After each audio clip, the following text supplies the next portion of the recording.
Estamos en grata compañía del señor Manuel Paiva, director de Trayectoria y Bienestar Docente del Ministerio de Educación. Hemos estado viendo bastante información al respecto de que este 2013, más de 8.000 docentes mayores de 65 años de escuelas públicas van a ser cesados, de acuerdo a la ley de reforma magisterial que fue aprobada en noviembre del 2012. ¿No es así? ¿Cómo está? Muy buenos días, gracias por acompañarnos. Y bueno, hay bastantes repercusiones, hay quienes apoyan la medida, dicen está muy bien, ¿no? Hay un tiempo específico, determinado, importante para que trabajen los profesores, pero hay otros que dicen no. ¿Por qué va a ser así? Todavía tiene 5 años, que era como funcionaba regularmente antes, para que puedan seguir ejerciendo la docencia. ¿Qué implicancias tiene esta norma? No, efectivamente, cuando el Congreso aprueba la ley de reforma magisterial, en el caso de los profesores, hay una variación de una causal de cese por edad. Ajá. Antaño, como bien dices, era 70 años. Y es más o menos la generalidad de la administración pública.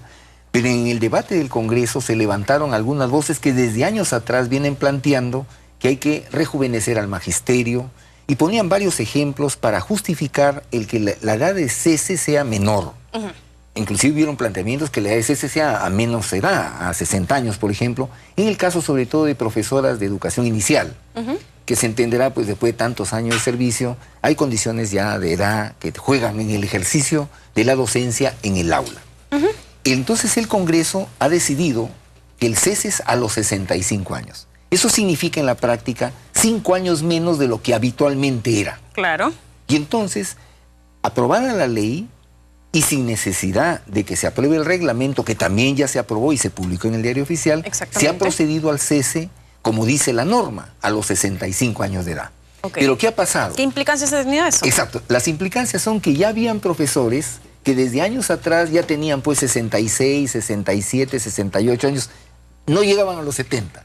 Y la ley se da en este momento y todo ese acumulado más o menos supera los 8.000 profesores. Wow, ya. Es cierto.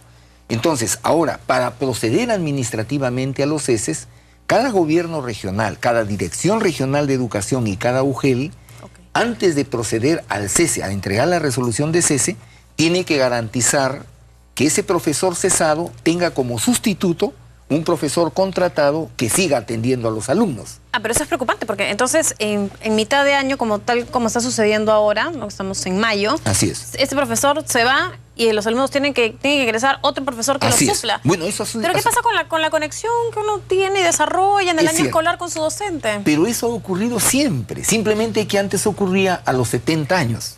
O sea, ese es un proceso... Siempre pasaba, me sacaban al profesor a la mitad de año, a los 70 y punto. Cuando cumplía el año. Cuando cumplía su año, entonces se le cesaba, pero para eso existe la figura de la contratación docente para continuar con la atención del estudiante en lo que resta del año lectivo. ¿Se puede hacer eso? ¿En qué caso se requiere? ¿Que el profesor lo pida o también por el pedido de los alumnos? No. Cuando un profesor es cesado, en este caso estamos hablando cesado por límite de edad, tiene que haber un profesor contratado que continúe la atención del estudiante desde el momento del cese hacia adelante. Pero no existe la posibilidad de que termine el año ante un pedido expreso del profesor o de los alumnos. En el caso del límite de edad, no. Porque uno cumple años, lamentablemente, a lo largo del periodo del año, ¿cierto? Sí. Algunos lo cumplen al comienzo, a mitad. Y hay casos como ha salido la casuística, o sea, uno dice, ¿y si un profesor cumple años en el mes de noviembre? Claro. O en el mes de diciembre, seguramente en esos casos la norma se le cesará a fines de diciembre. Pero a mí me parece más preocupante en el caso de noviembre, como le digo, que sea justo, no sé, en mayo o en junio, ¿no? Porque en realidad ahí es cuando están en un proceso muy importante que es de acercamiento, que es de confianza, relación entre docente y educando. Así es. Pero justamente si estamos atentos a cómo es el procedimiento, todos los años hay concursos para contratos. Por lo tanto, ya a lo largo del año, los profesores saben, y en este caso con la ley saben, que en determinada edad, en este caso, puede ser cesado. Y entonces, ese personal que ha concursado para contratos es un personal que está disponible para reemplazar al profesor que cesa por esa causal. Inclusive puede darse este caso, que yo soy un profesor que no tengo 65 años y no tengo menos edad, pero yo pues quiero renunciar. Entonces, con 30 días de antelación puedo solicitar mi cese voluntario. Y en ese caso, si no hubieran profesores contratados que lo reemplacen, él no se podría ir. porque lo principal es garantizar la atención del educando. ¿Y qué pasa, por ejemplo, si yo tengo 64 años y cumplo 65 en abril? Yo puedo decir antes de que empiece el año, bueno, yo creo que aquí ya... Si quiere cesar antes de 65, lo puede. El cese voluntario es una potestad, en este caso, del profesor. Claro. Pero la ley está poniendo un límite en el término de la edad. Por eso es que el reglamento establece 15 días antes de que el profesor cumpla sus 65 años, la UGEL o la Dirección Regional de Educación debe avisarle al profesor que cuando cumple años va a ser cesado. Pero al mismo tiempo la UGEL tiene que implementar los mecanismos de reemplazo de ese profesor que va a ser cesado. Ahora, usted dice algo que también es muy cierto, ¿no? Antes sucedía de la misma manera, ¿no? Pero Con los 70. Así es. ¿No? Pero de todas maneras hay protestas porque quienes dicen, bueno, yo tenía 5 años donde me podía seguir desempeñando y no justo. Ahora, ¿qué pasa, por ejemplo, cómo se les afecta? ¿Hay problemas con la CTS de los docentes que se van 5 años antes? Vamos a ese punto. Vamos a ese punto. Entonces, evidentemente hay malestar pues, por los profesores, claro. Pero yo le diría que la razón principal del malestar es las pensiones. O sea, mientras usted trabaje, mientras esté en el servicio activo, todos los profesores ganarán más que la pensión que van a recibir. O sea, el profesor que pasa a pensionista, ahí se sus ingresos son menores que el profesor que esté en actividad. Para comenzar, eso es cierto. Pero el problema sería entonces que son las leyes de pensiones y los montos que se pagan por pensiones el problema real. ¿Cierto? Ese es un problema general. Pero ahora, la ley ha previsto para los profesores que cesan beneficios nuevos que no se pagaban antes. A ver, ¿cuáles son esos beneficios? Lo que tú habías preguntado, la compensatoria por tiempo de servicio. Si yo me voy, en el momento de irme, tienen que pagarme lo que se llama la CTS. Exacto. Y la CTS en el sector público es pequeñita. Para el caso del profesorado, esa CTS se ha mejorado y se ha establecido que por cada año de servicio, el profesor recibe el 14% de su remuneración íntegra mensual. La remuneración íntegra mensual, por si acaso, es esa remuneración actual que desde el mes de enero le ha significado para todos los profesores del Perú un incremento efectivo de remuneraciones, en todos los casos, sin excepción, profesores de carrera. Al haberse incrementado la remuneración íntegra mensual, que en sigla le decimos la RIN, entonces esta RIN, el día que yo me quiero ir, me calculan 14% de esta RIN por cada año de servicio. Y puedo llegar hasta que me calculen por 30 años de servicio máximo. Por lo tanto, si yo tengo 65 años y me van a cesar ahorita, entonces, para hacer el cálculo es muy sencillo. La primera pregunta es ¿en qué escala estoy? Exacto, porque todo esto va variando dependiendo de la escala que uno tiene, las horas que trabaje. Y las horas que trabaja. La escala y las horas. Pongámonos en el peor caso, que yo estuviera en la primera escala. O sea, que no es el caso de la mayoría, pero pongámonos en ese caso. Si yo cesara en la primera escala y fuera un profesor de secundaria, que también es el que trabaja menos horas, 24 horas, su compensatoria por los 30 años de servicio sería 5.224. El más pequeñito. 5.224 soles. Imaginemos que ese no se hubiese dado la ley. Ese mismo profesor, en la ley del profesorado, ese mismo profesor hubiese recibido 2.303. O sea que de todas maneras se beneficia. Ya, pero imaginemos, ese es el caso extremo. Ahora pongámonos en el mejor caso. Vamos a poner el peor. En el peor. Pongámonos en el mejor caso. El mejor caso en este ratito es la sexta escala de la nueva ley. Perfecto. Pongámonos en la sexta escala, en el mejor caso, dices tú, sería 40 horas. Un directivo, un jerárquico, un director de centro educativo. Ese recibiría como compensatoria 17.415. Como compensatoria por tiempo de servicio por única vez. Estos montos... Ahora, si me permite para enseñar el cuadrito. Claro que sí. Aquí está. Miren, aquí tiene, justamente está especificado por los niveles magisteriales, ¿no es cierto? Primera, segunda, tercera, cuarta, quinta, sexta, que son las escalas de acá. ¿No es cierto? Aquí están las jornadas, las horas, y los 40 horas, como dice usted, es para un directivo. También sería para el caso, por ejemplo, de consejeros. Bueno, en el colegio se decía consejeros. ¿Tutores? Claro, un tutor es un jerárquico, por ejemplo. También 40 horas. ¿No es cierto? Y aquí tienen por ley de profesorado, que está 20, 25, 30 años. Esto era lo que ocurría antes, ¿no es cierto? La ley de profesorado. Y esta es la ley con la ley de reforma magisterial. Actualmente, acá está 20, 25 y 30 años. Y no hay cómo, aquí están las remuneraciones, cómo se da. Bueno, evidentemente, pues todo está aquí en ascenso, ¿no? Sí, al final es beneficioso. Ahora, te diré que en algunos casos, si comparamos la compensatoria que percibía antes con la compensatoria que percibe, en algunos casos lo cuadruplica a lo que era antes. Sí, eso estaba revisando, por eso también se lo preguntaba. Decía que se podía llegar hasta 4 veces el monto de lo que era antes. Por eso algunos profesores que saben de esto, lógicamente, hombre, si tú me vas a cesar, yo te pido que me pagues todo lo que la ley me da. Claro. Y la ley me da una nueva CTS. En el reglamento se ha puesto cuidado de que tú no lo puedes cesar a un profesor sin garantizarle que le vas a pagar su CTS. ¿Y por qué cree que se presentan tantas protestas y tantas quejas sobre esto? No, se presentan protestas, insisto, de profesores que habían hecho un plan de vida hasta los 70 años. O sea, ellos se imaginaban con el entusiasmo de un profesor, trabajando en actividad con sus niños, con sus jóvenes, e imaginaban además en ese proyecto de vida que a los 70 años cesaban y gozaban pues, de su jubilación. Claro. Al adelantarle 5 años a nadie le gusta que se lo hayan adelantado. De pronto, ¿qué me pasa en este nuevo escenario, no? Pero además, yo lo digo porque conozco el sector educación, muchos de ellos, su preocupación es que rápidamente saben cuánto les va a tocar de pensión. Y cuando entramos a la pensión, nuestros profesores están en 3 regímenes pensionarios. Casi la mitad está en un decreto ley famoso, la 19990, que es una pensión que es baja. Claro. Hay otros que están en las AFPs. En ambos casos al profesor todos los meses le descuentan el 13% de su RIN y eso va a la pensión y al momento de cobrar su pensión el monto que se cobra realmente no es el que recibe en actividad.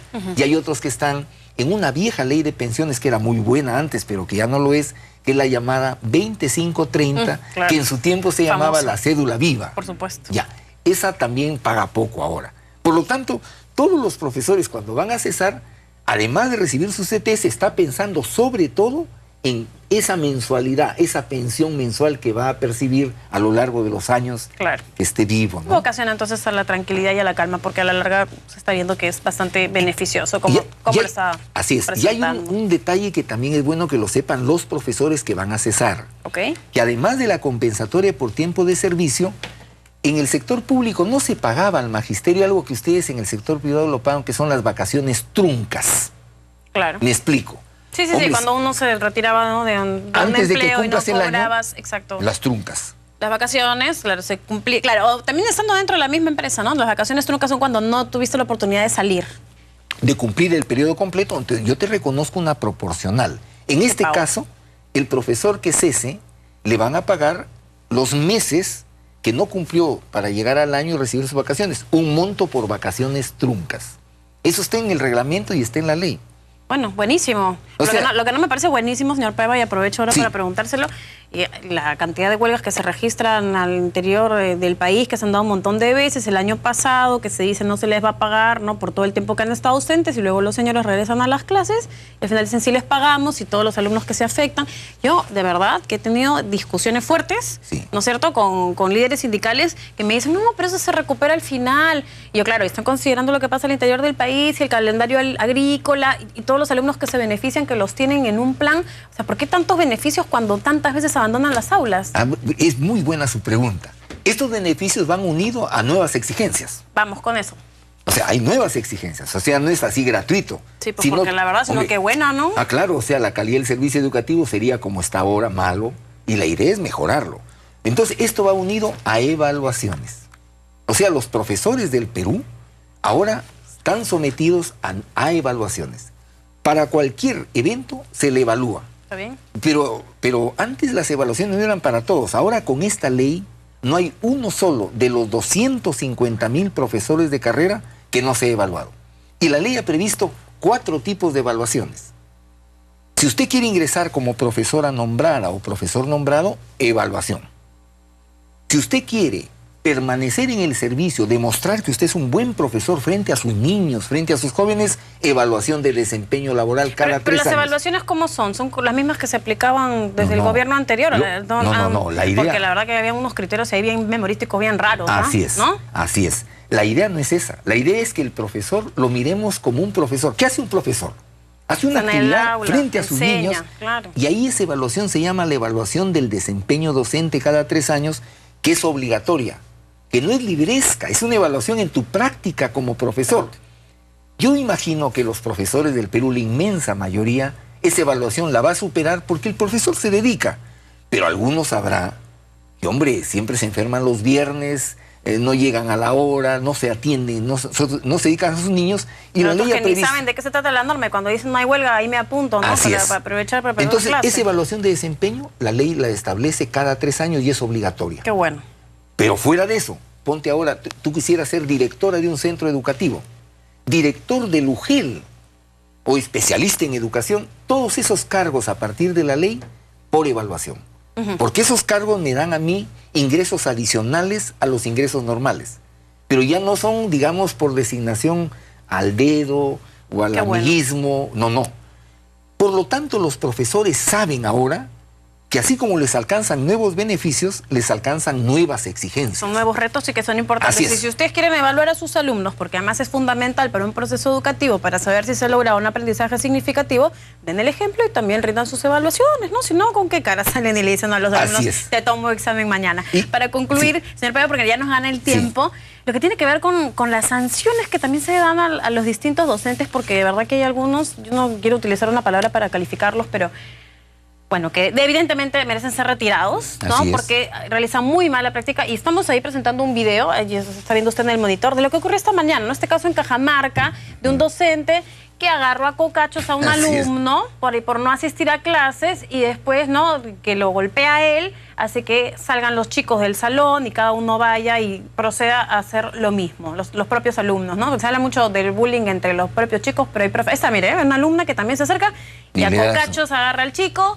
Y se habla mucho del bullying, entonces estamos en contra del bullying, qué horrible. ¿Qué pasa cuando el profesor bulea al alumno? Mire, estos casos, también la ley prevé el proceso sancionador. Y en este proceso sancionador la idea... Por ejemplo, en ese caso ya debe ser retirado, ¿no? Pero sin duda es que le deben abrir, seguramente le deben estar abriendo o le van a abrir proceso en la UGEL, en la Comisión de Procesos Administrativos. ¿Por qué? Porque esa es una falta, y es una falta grave. Eso merece un proceso rápido, sumario y una sanción. Y la sanción puede llegar, le digo porque es bueno que lo sepa, las sanciones más graves son que a usted la retiren temporalmente entre 1 mes y 1 año o a usted la destituyan del servicio y no vuelva. Eso lo decidirá la Comisión de Procesos. Y le digo además que en estas normas... Pero un caso así que se puede decir que se le sancione, por ejemplo, 1 año. No, le digo que la sanción es más puede grave, llegar a eso, pero en el caso como este, chau para siempre, ¿no? Porque además grita, mátalo, dice mientras que lo está agarrando a cocachos al chico. Ahora, ¿qué pasa? En este caso, más bien al contrario, las comisiones de procesos administrativos que deberían tomar esas medidas, en muchos lugares no funcionan. Y en el reglamento, como no funcionan, se ha previsto ponerles un personal permanente para evitar que no funcionen y que estos casos prescriban. Usted no sabe la cantidad de casos que hay en el país que les abren proceso, pero como se pasa el tiempo, prescribe, queda en nada. Y yo creo que eso no es valioso. Pero así como me señala eso, le adelanto que también hay profesores excelentes que merecen incentivos y que la ley ha previsto incentivarlos. Estamos ahorita en una campaña nacional para, por ejemplo, premiar a los mejores profesores, no a este profesor, evidentemente, a los mejores. Si premiáramos a ese, estamos todos perdidos. Ahorita agarro el vaso y me lo reviento en la cara. Y vamos a premiar a los profesores con las palmas magisteriales. Claro. Por ejemplo, un mérito al profesor que destaca. Y próximamente verá usted, y sería bueno que se informen más, se lanzarán las becas. Bueno, pero estemos en contacto en eso, señor Paiva. Usted vuelva, nosotros vamos a estar aquí encantados. El tema de la educación realmente nos interesa muchísimo para poder presentar todas las becas que se vienen presentando, todo lo que tenga que ver con mejorar la calidad, ¿no es cierto?, de los profesores para que tengamos a chicos, ¿no?, que se desarrollen mejor, que desarrollen sus potencialidades y que salgan adelante. Y bueno, y energúmenos como el que hemos visto en ese video, que se vayan bien lejos, ¿no? En casos como ese y casos igualmente por hostigamiento sexual y cada cosa que vemos día a día. Tenga la seguridad que esos procesos se están implementando. Y ya veremos con la norma cómo eso cada día será mejor. En todo caso, los hechos nos irán demostrando si la nueva ley se va aplicando correctamente, como debiera ser.